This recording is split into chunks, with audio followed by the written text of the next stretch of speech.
আর যোগ্য আর অযোগ্যদের লিস্টটা আমরা সুপ্রিম কোর্টের কাছে চাইবো, ঠিক আছে? Any tainted candidate has been selected again, you will face the music. সেখানে এরা জল মিশিয়ে সংখ্যাটা কমানোর চেষ্টা করবে এবং বিশেষ করে নিজের পছন্দের লোকজনের নাম তো তুলবেই না। নমস্কার বন্ধুরা, সবাই তৈরি তো? আমাকে দেখুন, সকাল থেকে একেবারে চান টান করে তৈরি হয়ে বসে আছি। ভারতবর্ষের মধ্যে পশ্চিমবঙ্গ নামক একটা রাজ্য আছে, সেই রাজ্যের সমস্ত মানুষ আজকে তৈরি হয়ে বসে আছে। তারা আজকে দেখবে এই রাজ্যের দাগি চাকরি চোরদের নাম, দাগি শিক্ষক, চোর শিক্ষকদের নামের লিস্ট আজকে প্রকাশ করবে মমতা বন্দ্যোপাধ্যায়ের সরকার, তার এসএসসি। অবিশ্বাস্য ব্যাপার। ভারতবর্ষের অন্যান্য রাজ্যের মানুষ বিভিন্ন কিছুর জন্য অপেক্ষা করে বসে থাকে, শিল্প, সংস্কৃতি, পড়াশোনা, পরীক্ষার রেজাল্ট। আমরা অপেক্ষা করে বসে আছি চোরদের নাম দেখবো বলে।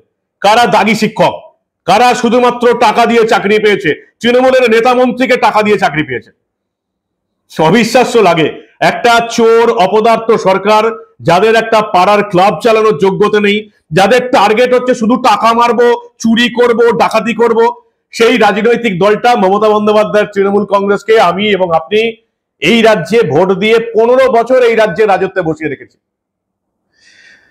একটাও চাকরি দিতে পারেনি। যা যা চাকরি দিয়েছে তাটাও চুরির দায় বিকিয়ে যাচ্ছে, চাকরি বাতিল হয়ে যাচ্ছে। গোটা পশ্চিমবঙ্গের মানুষ অপেক্ষা করে বসে আছে দাগি চাকরি চোরদের নাম দেখবে বলে। কোন রাজ্যে বাস করছেন? এরপরেও এই রাজ্যে ঘুমন্ত বাঙালির চৈতন্য হবে কিনা আমার জানা নেই। এসএসসি আর কয়েক ঘন্টার মধ্যে সাংবাদিক সম্মেলন করবে। এসএসসির আইনজীবী কল্যাণ বন্দ্যোপাধ্যায়কে সুপ্রিম কোর্টের 2 বিচারপতি রীতিমতো ঘাড় ধরে তার বয়ান রেকর্ড করিয়েছে যে আজকের মধ্যে এসএসসি এই দাগি চোরদের নাম ঘোষণা করবে, যারা আর সামনের যে এসএসসি পরীক্ষা হবে সেখানে বসতে পারবে না। খবর কি? এখন অব্দি মিডিয়ার হাতে যে খবর এসে পৌঁছচ্ছে তাতে দেখা যাচ্ছে যে এসএসসি একটা তালিকা প্রকাশ করতে চলেছে। আবার বলছি, একটা তালিকা প্রকাশ করতে চলেছে, সাংবাদিক সম্মেলন করবে। তার আগেই মিডিয়ার হাতে একটা তালিকা চলে এসছে। আমি সেই তালিকাটার কথা বলছি। এটা অফিসিয়াল নয়, আনঅফিসিয়াল তালিকা।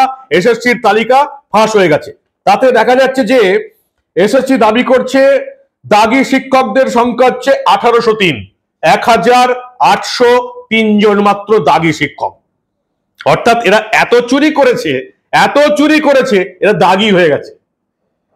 এদের সঙ্গে পরীক্ষার কোনো সম্পর্ক নেই। কেউ সাদা খাতা জমা দিয়েছে, কেউ পরীক্ষায় দেয়নি, কেউ কোনো অন্য বাতিল প্যানেল থেকে যাদের নাম নিয়ে নেওয়া হয়েছে। এই 1803 জন, ধরেই নিচ্ছি এসএসসি যেটা বলছে সেটাই ঠিক, 1803 জনের মধ্যে নবম দশমে দাগি শিক্ষকের সংখ্যা 993, একাদশ দ্বাদশে দাগি শিক্ষক 810 জন। মমতা বন্দ্যোপাধ্যায়ের রাজত্বকালে নতুন দুটো শব্দ প্রচলন হলো। আপনারা শুভনন্দনের কথা শুনেছেন। শুভেচ্ছা আর অভিনন্দন মিশিয়ে রাজ্যের মুখ্যমন্ত্রী মমতা বন্দ্যোপাধ্যায় শুভনন্দন বানিয়েছিলেন। আর তিনি আর যেগুলো বানিয়েছেন সেগুলো এই রাজ্যের মানুষের জানা উচিত। দাগি শিক্ষক, টেন্টেড শিক্ষক, চোর শিক্ষক। শিক্ষক সমাজটার আজকে আর কোন রকম মান সম্মান কিচ্ছু রইল না। যে কোনো শিক্ষককে বাংলার সাধারণ মানুষ যদি দেখে যে শিক্ষক, প্রথমেই মনে এটা স্ট্রাইক করবেন, চাকরি কি টাকা দিয়ে চাকরি পেয়েছে, নির্ঘাত টাকা দিয়ে চাকরি পেয়েছে। শিক্ষকদের অবস্থা এখন এরকম পর্যায়ে দাঁড়িয়ে গেছে। আর দুদিন পরে শিক্ষকদের পিঠে স্ট্যাম্প বেঁধে ঘুরতে হবে। আমার চাকরি 2011 সালে মমতা বন্দ্যোপাধ্যায় ক্ষমতার আসার আগে, এরকম একটা বোর্ড করে শিক্ষকদের ঘুরতে হবে, আমি 2011 সালের আগে চাকরি পেয়েছি। এই জিনিসটা এখন দাঁড়িয়ে যাচ্ছে। যেটুকু জানতে পেরেছি ফাঁস হয়ে গেছে আগেই। 1803 জনের দাগি শিক্ষকের নাম এই বাংলা নাকি দেখতে চলেছে। নবম দশমে 993, একাদশ দ্বাদশে 810 জন। এর বাইরেও আরো কিছু নাম আসবে বলে আশঙ্কা প্রকাশ। ওএমআর জালিয়াতি করে চাকরি পেয়েছে 808 জন। ওএমআর জালিয়াতি করে একাদশ দ্বাদশে চাকরি পেয়েছে 771 জন। আর নবম দশমে ওএমআর জালিয়াতি করে চাকরি পেয়েছে 808 জন। এছাড়াও নবম দশমে র্যাঙ্ক জাম্পিং করে চাকরি হয়েছে 185 জনের। একাদশ দ্বাদশে র্যাঙ্ক জাম্পিং করে চাকরি হয়েছে 39 জনের। সবার নামই আজকে প্রকাশ করা হবে। এবং আইনজীবীরা যেটা বলেছিলেন যে মমতা বন্দ্যোপাধ্যায় কারোরই নাম প্রকাশ করবে না, যতটা কম করে দেখানো যায় ততটাই কম করে দেখানো হবে বলেই আশঙ্কা। এমনটাই লিস্ট যেটা ফাঁস হয়ে গেছে, সাংবাদিকদের হাতে এসছে, সেটা প্রমাণ হয়ে গেছে। ফেরদৌস শামীম গতকালই বলে দিয়েছিলেন যে মমতা বন্দ্যোপাধ্যায়ের সরকার এই চুরি ঢাকতে ঠিক কি কি করবে। কি বলেছিলেন ফেরদৌস শামীম, যেটা আজকে মিলতে চলেছে, দেখুন আপনারা। জানা যাচ্ছে এই তালিকায় তৃণমূলের নেতার নাম রয়েছে, তৃণমূলের বিধায়কের মেয়ের নাম রয়েছে, তেমনি তৃণমূলের পূর্ত কর্মাধ্যক্ষের ছেলের নাম রয়েছে। এই অযোগ্যদের তালিকা প্রকাশ করার সঙ্গে সঙ্গে জানা যাবে কতজন চোর তৃণমূল নেতার নাম, ছেলে মেয়েদের নাম রয়েছে। টাকা দিয়ে অযোগ্যদের চাকরি দিয়েছে, আর টাকা না নিয়ে নিজের ছেলে মেয়েদের ঢুকিয়ে দিয়েছে। এটাই হচ্ছে মমতা বন্দ্যোপাধ্যায়ের তৃণমূল কংগ্রেস। 15 বছরে শুধু চুরি করে গেছে, গোটা বাংলার মানুষের সামনে প্রমাণ হয়ে গেছে।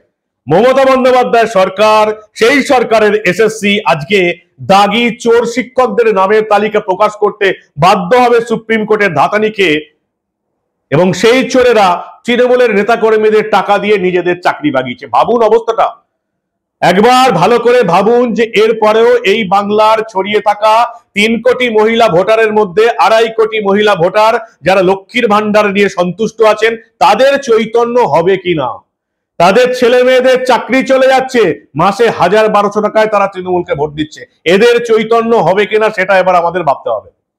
মমতা বন্দ্যোপাধ্যায় সরকার আজকে, মমতা বন্দ্যোপাধ্যায়ের এসএসসি আজকে দাগি চোরদের নাম ঘোষণা করবে, যারা দাগি চোর হতে মমতা বন্দ্যোপাধ্যায় তৃণমূল কংগ্রেসের নেতা, মন্ত্রী, শিক্ষামন্ত্রীকে টাকা দিয়েছে। এই বাংলার মানুষের চৈতন্য হবে, হয়েছে। পার্থ চট্টোপাধ্যায় রাজ্যের শিক্ষামন্ত্রী, শিক্ষকদের চাকরি বেঁচে জেলে, তার বান্ধবীর দুটো ফ্ল্যাট থেকে 50 কোটি টাকা উঠতে দেখেছে বাংলার মানুষ, তবু চৈতন্য হয়েছে। মমতা বন্দ্যোপাধ্যায়, অভিষেক বন্দ্যোপাধ্যায় প্রতিদিন মিথ্যা, ডাহা মিথ্যা বাংলার মানুষকে বলে চলেছেন। বাংলার মানুষকে পিসি ভাইপো এত বোকা ভাবে, এত গবের ভাবে, এত উজবুক ভাবে, এত মূর্খ ভাবে যে বিশ্বাস করা যায় না। এত মিথ্যা, এত মিথ্যা।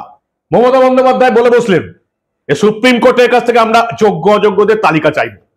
গোটা ভারতবর্ষের মানুষ আসছে, কারণ সুপ্রিম কোর্ট মমতা বন্দ্যোপাধ্যায় সরকারের কাছ থেকে যোগ্য অযোগ্যদের তালিকা চাইছে।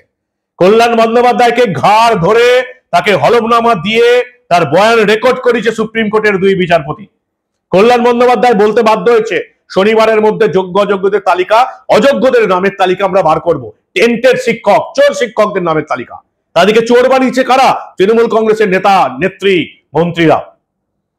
এত কিছু জানার পরেও এই রাজ্যের মানুষের কবে চৈতন্য হবে আমার জানা নেই। কেন্দ্রের শিক্ষা প্রতিমন্ত্রী সুকান্ত মজুমদার বলছেন স্বজন পোষণ দুর্নীতির চরমতম নিদর্শন দেখিয়ে দিল মমতা বন্দ্যোপাধ্যায়ের সরকার। রাজ্যের বিরোধী দলনেতা শুভেন্দু অধিকারী বলছেন মমতা বন্দ্যোপাধ্যায়ের উচিত এই লজ্জা থেকে এক্ষুনি পদত্যাগ করে চলে যাওয়া। লজ্জা, তা আবার তৃণমূলের। লজ্জা আর তৃণমূল দুটো বিপরীত শব্দ, দুটো একসঙ্গে যায় না। চাকরি চুরি, 26,000 শিক্ষক শিক্ষিকা, অশিক্ষক কর্মচারীর চাকরি চলে গেল। 32,000 প্রাথমিক শিক্ষকের চাকরি হয়তো ভোটের আগেই চলে যাবে। এত কিছু দেখার পর এই রাজ্যের শিক্ষিত মানুষ, বুদ্ধিজীবী মানুষ চুপ করে সেটে বসে আছে, শির দ্বারা বিকিয়ে দিয়েছে। কেউ ভাতা পাচ্ছে, কেউ বিভিন্ন কমিটির মাথায় বসে আছে, নবান্নের তৈরি করে দেওয়া বিভিন্ন কমিটির মাথায় বসে মাস গেলে 75,000, 1 লাখ, 1,25,000 টাকা পাচ্ছি। প্রতিবাদ করে কি হবে? উচ্ছন্নে যাক বাংলা, রাজ্য উচ্ছন্নে যাক, আমার কেসে গেল, আমি মাস গেলে 1 লাখ টাকা মাইনে পাচ্ছি। এই হচ্ছে আমাদের রাজ্যের শিক্ষিত বুদ্ধিজীবীদের অবস্থা। এবং আপনারা সবাই জানেন যে সমাজে শিক্ষিতরা সবকিছু জেনে বুঝে মুখ বন্ধ করে রাখে, সেই সমাজকে নষ্ট হওয়া থেকে কেউ বাঁচাতে পারবে না, ইতিহাস প্রমাণ আছে। এই বাঁচতে পশ্চিমবঙ্গ বাঁচবে কি বাঁচবে না সেটা নির্ভর করছে আপনাদের উপর, এই রাজ্যের 6 কোটি ভোটারের উপর। 3 কোটি মহিলা, 3 কোটি পুরুষকে এবার ঠিক করতে হবে যে আমরা আমাদের পশ্চিমবঙ্গকে বাঁচাবো নাকি খাদের অন্ধকারে ঠেলে ফেলে দেবো। মমতা বন্দ্যোপাধ্যায় সরকার 2026-এর ভোটে জিতলে এই রাজ্যের বাঁচার কোনো আশা নেই। কি আছে রাজ্যটার? ভারতবর্ষের সমস্ত রাজ্য এই পশ্চিমবঙ্গের বুকের উপর দিয়ে হেঁটে চলে যাচ্ছে, এগিয়ে যাচ্ছে। পাশের রাজ্য বিহার, আসাম, ওড়িশা তত্তর করে এগিয়ে যাচ্ছে, শিল্প আসছে। আর এখানে মমতা বন্দ্যোপাধ্যায়ের রাজত্বে দিন দিন পশ্চিমবঙ্গ পিছিয়ে যাচ্ছে গ্রাফের মতন। 34 বছরের সিপিএম রাজত্বে যাবতীয় কলকারখানা বন্ধ হতে দেখেছি। মমতা বন্দ্যোপাধ্যায় যেটুকু ক্ষতি হওয়া বাকি ছিল পশ্চিমবঙ্গকে সেইটুকু শেষ করে দিয়ে চলে যাচ্ছে মমতা বন্দ্যোপাধ্যায়। মুর্শিদাবাদ, মালদা, দক্ষিণ 24 পরগনা, উত্তর দিনাজপুর ডেমোগ্রাফি পাল্টে যাচ্ছে। বাংলাদেশি অনুপ্রবেশকারী রোহিঙ্গা মুসলিম অনুপ্রবেশকারীদের ঢুকিয়ে ভোটার তালিকা চেঞ্জ করে দেওয়া হয়েছে। বাংলার মানুষ জানে 2011 থেকে 2024 13 বছরে বাংলার জনসংখ্যা বেড়েছে 1,20,00,000 আর বাংলার ভোটার বেড়েছে 2 কোটি। বাংলার কটা মানুষ এটা জানে? একটা চোর দুর্নীতিবাজ ছেচরদের রাজত্বে আমরা বাস করছি। সেই রাজত্বে বাস করে নির্লজ্জ আমরা আজকে অপেক্ষা করে বসে আছি দাগি শিক্ষক চোরদের নাম দেখবো বলে।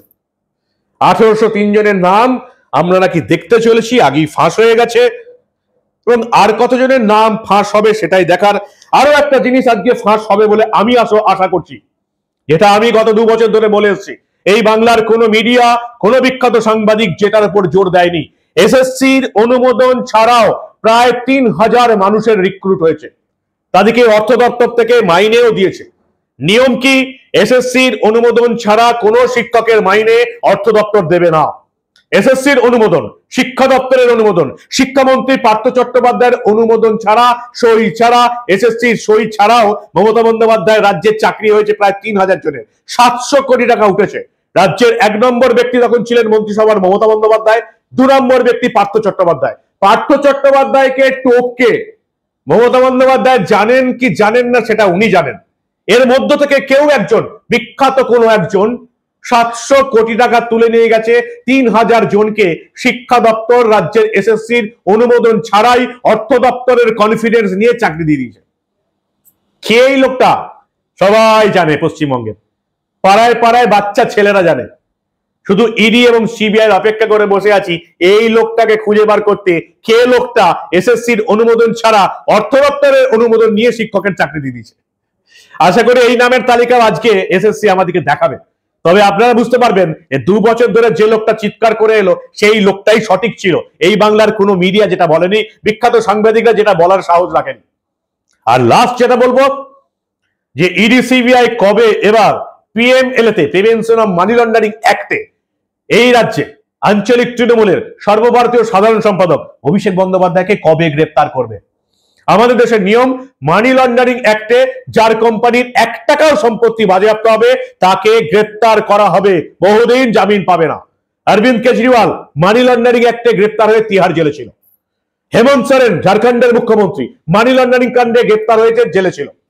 এই ভারতবর্ষের একমাত্র ব্যতিক্রমী নেতা অভিষেক বন্দ্যোপাধ্যায়, যার PMLA, prevention of money laundering অ্যাক্টে বিচারপতি অমৃত সিনহার এজলাসে ইডি রিপোর্ট দিয়েছে 150 কোটি টাকার সম্পত্তি বাজেয়াপ্ত হয়েছে লিপস এন্ড বাউন্সের। তবু অভিষেক বন্দ্যোপাধ্যায়কে গ্রেপ্তার করার সাহস দেখায়নি ইডি সিবিআই। দিল্লি থেকে সবুজ সংকেত আসেনি। কবে সেই সবুজ সংকেত আসবে সেটাও এই বাংলার মানুষ আজকের দিনে জানতে চায়, যেদিন বাংলার মানুষ অপেক্ষা করে বসে আছে দাগি শিক্ষকদের নামের তালিকা প্রকাশ হবে।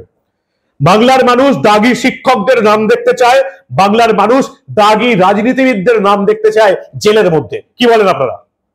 আপনাদের মূল্যবান এবং গুরুত্বপূর্ণ মতামত জানান দা নিউজ বাংলার কমেন্ট সেকশনে।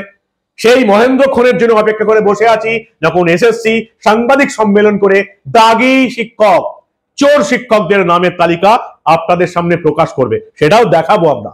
ততক্ষণ দেখতে থাকুন দা নিউজ বাংলা। আমরা আবার এই রাজ্যে ঘটে যাওয়া এই ধরনের অনেক খবরই চেপে রাখতে দেব না।